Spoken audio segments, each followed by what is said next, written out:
And finally, speaking of the history of the NFL, we got to talk about the Hall of Fame ceremony this weekend. The NFL does the Hall of Fame really well.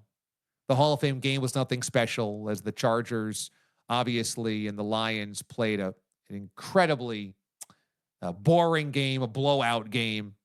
But when they do the ceremony, when they do the inductions, it's truly special.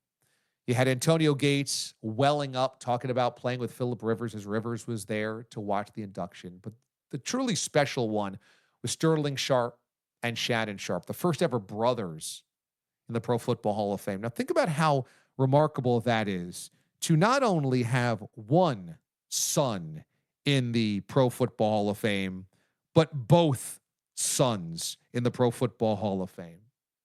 And these two brothers who grew up playing in the backyard with one another end up both being two of the greatest of all time. And I'm glad that Sterling Sharpe finally got his due. Those Packers teams of the late 80s, early 90s were some of my favorites before they won a Super Bowl in 1994, or 1996, rather. I was a huge Don Majkowski fan. That 89 Packers team, God, that was fun. And Sterling Sharpe started doing things that modern wide receivers would end up replicating farther down into the 90s and 2000s, but he was doing them in the late 80s, early 90s.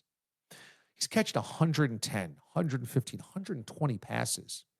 At that point in time, that was absolutely unfathomable. Unfathomable. And doing so for a team that played outdoors on grass in Green Bay, Wisconsin, although some of those games were in Milwaukee, but you get it. I mean, that was not passing weather.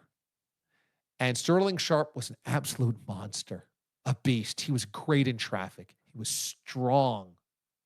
Man, was he strong. He could go up and get it, pull it down, fend you off, and keep going.